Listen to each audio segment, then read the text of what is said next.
পনিরটা আমার হয়ে গেছে বন্ধুরা। আপনারা বাড়িতে এইভাবে বানান, কত সুন্দর হয়েছে দেখুন। আমার চিলি পনিরটা আপনারা বাড়িতে এইভাবে বানান, একদম রেস্টুরেন্ট স্টাইলে চিলি পনির। বড় বড় হোটেলে এইভাবে এই চিলি পনির করে, আপনারা এইভাবে বাড়িতে বানান। সামনে 1 জানুয়ারি আসছে, সবের সাথে খাওয়া যাবে। নান, রুটি, ফ্রাইড রাইস, সবের সাথে এই চিলি পনির খাওয়া যাবে। আপনারা তৈরি করুন। আমি এখানে ক্যাপসিকাম কাটা আর আদা কুচি, লঙ্কা কুচি, পেঁয়াজটাকে কেটে নিয়েছি এইভাবে, আর রসুন কুচি করে রেখেছি।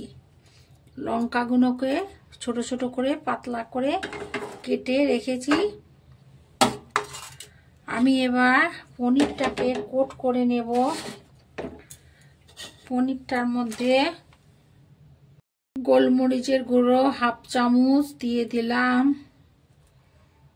কাশ্মীরি লঙ্কার গুঁড়ো 1/2 চামচ দিয়ে দিলাম, একটু নুন দিয়ে দিলাম, রসুন বাটা এতটুকু, আদা বাটা দিয়ে 1 চামচ কর্নফ্লাওয়ার দিয়ে দিলাম, 1 চামচ ময়দা দিয়ে, টিস্পুনেরও কম ভিনিগার অল্প করে একটু দিয়ে দিলাম।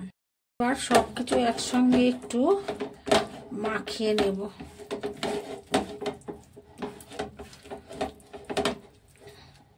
কোট করে নিলাম। এবার তেলে এটাকে ভেজে নেব। সাদা তেল কড়াতে আমি দিয়েছি, গরম হয়ে গেছে তেলটা। পনিরগুলো আমি একটা করে দিয়ে দেব।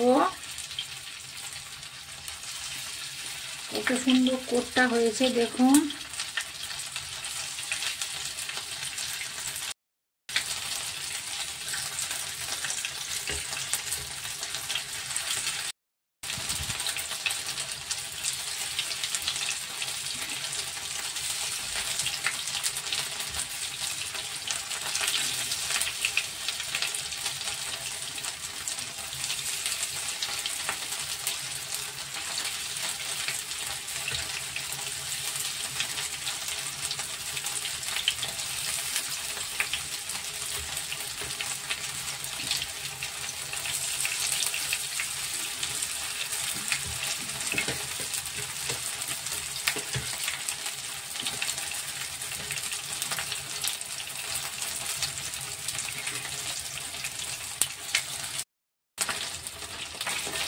হয়ে গেছে আমার পনিরগুলো ভাজা।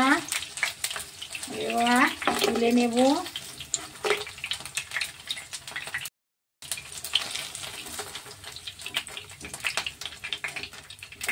পনিরগুলো কত সুন্দর ভাজা হয়েছে। লো টু মিডিয়ামে আপনারা ভাজবেন। পাত্রে আমি কিছুটা জল নিয়ে নিলাম। ঘরে রুম টেম্পারেচারে যে জল থাকে সেইটা, তার মধ্যে আমি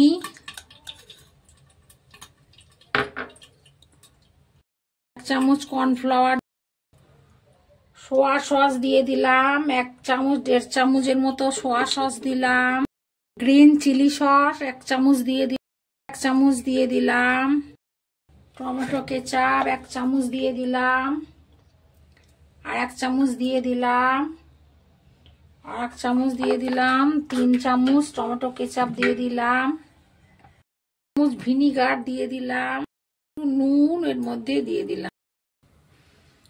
পনির ভেজেছি ওই তেলের মধ্যে আমি রসুন কুচিটা দিয়ে দিলাম। প্রথমে রসুনটা ভালো করে নেড়ে নেব। তো একটু নাড়ার পর আদা কুচিটা দিয়ে দিলাম। এটাও একটু ভালো করে নেড়ে নেব।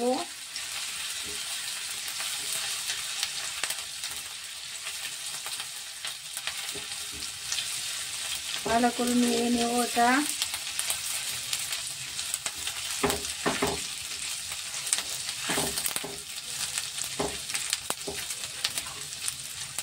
এবার আমি পেঁয়াজ বড় বড় করে কেটে রেখেছি, এটা দিয়ে দিলাম। এর সঙ্গে ক্যাপসিকামটা দিয়ে দিলাম, বড় বড় করে কেটে রেখেছি। কাঁচা লঙ্কা কেটে রেখে দিয়েছি, টুকরো করে রেখে দিয়েছিলাম। কাঁচা লঙ্কাটা মধ্যখান থেকে চিড়ে এগুলো ভালো করে একটু নিতে হবে।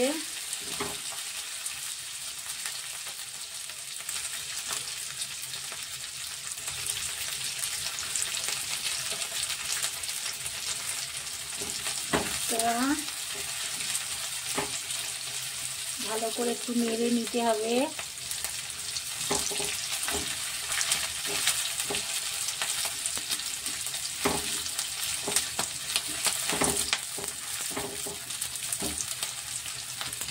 এর মধ্যে আমি মিশ্রণটা আমি করে রেখেছিলাম, chilli sauce, soya sauce, tomato ketchup, vinegar, সব কিছু কর্নফ্লাওয়ার দিয়ে এটা করে রেখেছিলাম, ওটা আমি এর মধ্যে দিয়ে দিচ্ছি।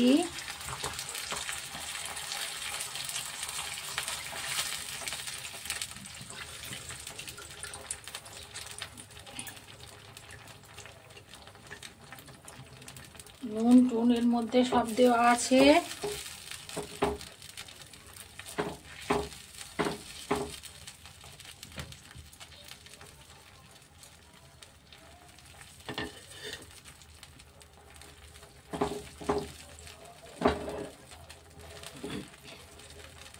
একটু ফুটু তো ভালো করে নাড়তে হবে, নাহলে জমাট বেঁধে যাবে, যেহেতু কর্নফ্লাওয়ার দেওয়া আছে। এবার পনিরটা ফুটে গেছে, আমি এর মধ্যে ভাজা পনিরগুলো আমি এর মধ্যে দিয়ে দিলাম।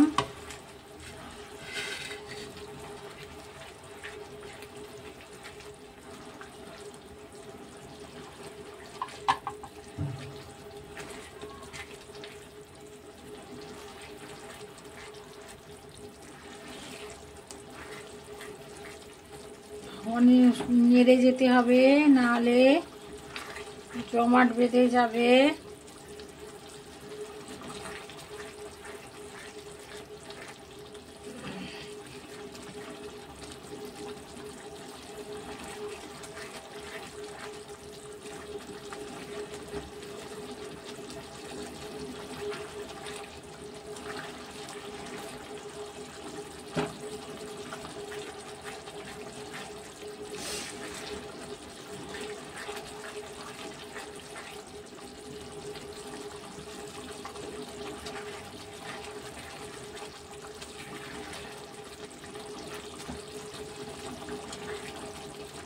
চিলি পনিরটা আমার হয়ে গেছে বন্ধুরা। ভালো লাগলে চ্যানেলটাকে লাইক সাবস্ক্রাইব করবেন আর কমেন্ট করবেন। আমার চ্যানেলটাকে যারা সাবস্ক্রাইব করেছেন তাদের অসংখ্য ধন্যবাদ। যারা দেখছেন এখনো করেননি তারা আমার চ্যানেলটাকে লাইক সাবস্ক্রাইব করবেন। আমার চিলির পনির হয়ে গেছে।